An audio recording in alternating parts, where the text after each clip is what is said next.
Abata. Assalamualaikum warahmatullahi wabarakatuh. Halo Soleh Solihah, bagaimana kabarnya kalian hari ini? Insya Allah kalian dalam keadaan yang sehat dan baik-baik saja ya. Nah, Solih, kali ini kita akan belajar tentang tema 3, benda di sekitarku. Subtemanya subtema 1, aneka benda di sekitarku. Mapelnya bahasa Indonesia.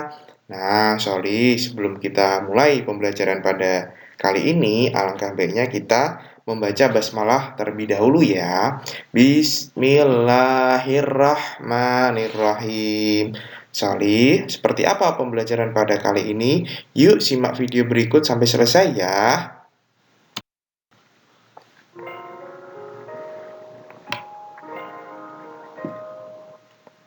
Nah, Solih, kali ini yang pertama kita akan belajar tentang menemukan informasi tentang benda-benda di sekitar. Yang pertama, Solih, tolong kalian buka buku paketnya tema 3 halaman 3. Nah, pada buku paket tema 3 halaman 3, kalian bisa membaca teks tentang benda-benda di sekitar kita. Nah,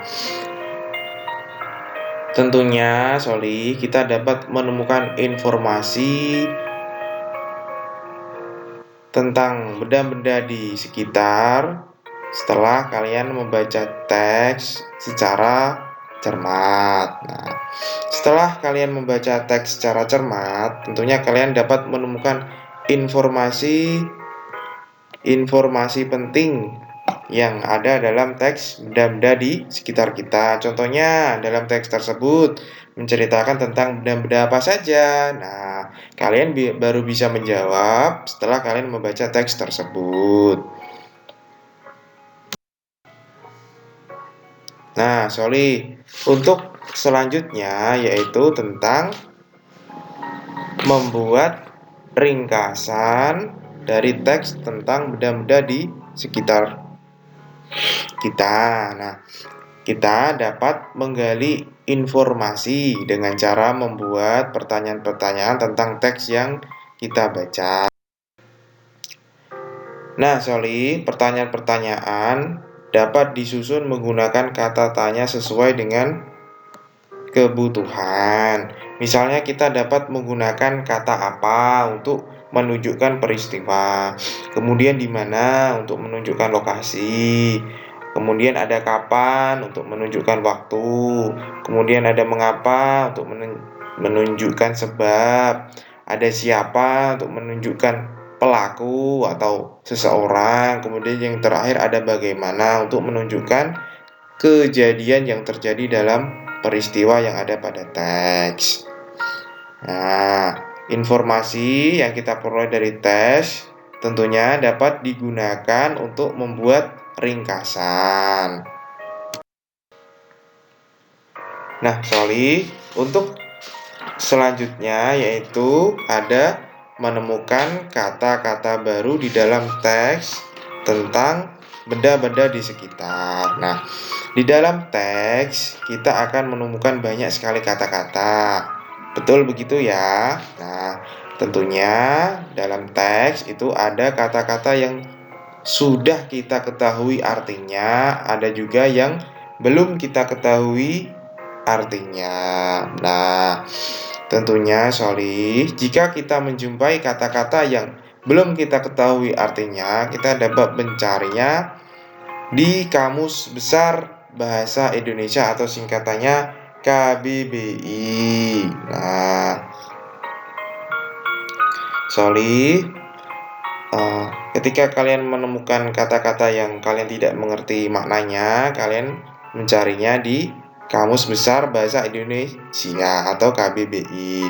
Kalian bisa meminjam buku tersebut pada teman atau saudara yang kalian punya ya. Atau kalau tidak punya, kalian juga bisa mencarinya via internet. Tentu akan jauh lebih mudah.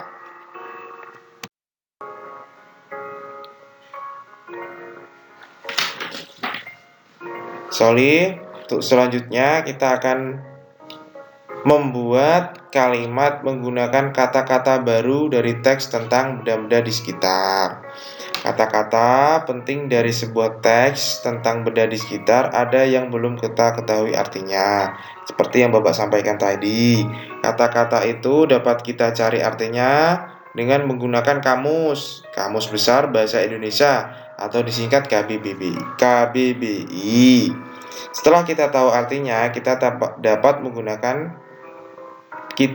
membuat kalimat menggunakan kata-kata tersebut. Nah, kalian dapat mencoba belajar di rumah membuat kalimat yang kalimatnya tersebut ada kata yang kalian sebelumnya tidak tahu artinya, namun kalian sudah tahu karena mencari di Kamus Besar Bahasa Indonesia atau KBBI. Tentunya mudah ya untuk hal ini ya. Oke, kemudian selanjutnya Anda menyampaikan informasi tentang benda-benda di sekitar. Nah, informasi tentang benda-benda di sekitar dapat diperoleh dari teks yang kita baca. Ya, tentang kalian sudah baca teksnya, tentu kalian dapat mengetahui informasi yang ada dalam teks tersebut. Nah, kita dapat mengajukan pertanyaan untuk menggali informasi yang kita ketahui dari teks.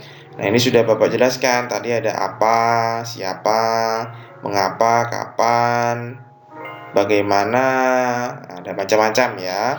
Setelah itu, kita dapat menyajikan informasi tersebut dalam bentuk bagan. Nah, kalian bisa buka halaman 18. Nah, di dalam halaman 18 ada bagan. Nah, ada bagian tentang pengelompokan benda. Ada logam, ada kaca, ada karet. Nah, logam itu seperti apa? Kalian bisa menjelaskan logam setelah kalian membaca teks pada halaman 17. Begitu pula dengan kaca, kemudian selanjutnya ada karet. Kalian pasti akan bisa menjelaskan tentang kaca maupun karet setelah kalian membaca teks pada halaman 17. Nah, tentunya sangat mudah ya, Kemudian selanjutnya yaitu ada langkah-langkah menyajikan informasi dari hasil pengamatan. Nah, langkah-langkahnya yang pertama kalian menentukan judul teks. Nah, judulnya itu tentang apa?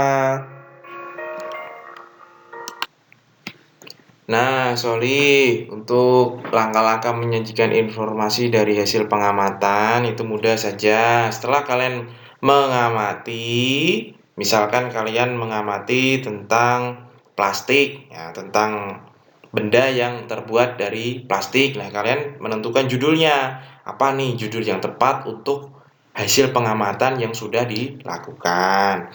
Kemudian yang kedua, kalian membuat kerangka teks. Nah, kerangka teks itu apa, Pak? Kerangka teks itu bagian-bagian yang ada dalam teks. Bagian-bagiannya itu terdiri dari pembukaan. Kemudian yang kedua ada inti. Yang ketiga ada penutup. Nah, ini selanjutnya yang ketiga ini membuat kalimat pembuka. Nah, kalian buat kalimat pembukanya. Kalimat pembuka itu biasanya kalimatnya masih umum, belum spesifik. Kalian jelaskan benda-benda yang terbuat dari plastik itu apa saja, begitu misalkan. Kemudian selanjutnya menuliskan informasi penting dari hasil pengamatan. Nah, setelah kalian melakukan pengamatan, yaitu informasi-informasi penting dari hasil kalian pengamatan itu kalian jelaskan. Nah, setelah itu yang terakhir ada kalimat penutup. Nah, kalimat penutup ini adalah biasanya kalimatnya itu tidak banyak, hanya kesimpulan, berisi tentang kesimpulan tentang hasil pengamatan yang sudah kalian lakukan. Nah, sekian dulu pembelajaran kali ini. Insya Allah akan kita lanjutkan kembali. Sekian. Assalamualaikum warahmatullahi wabarakatuh.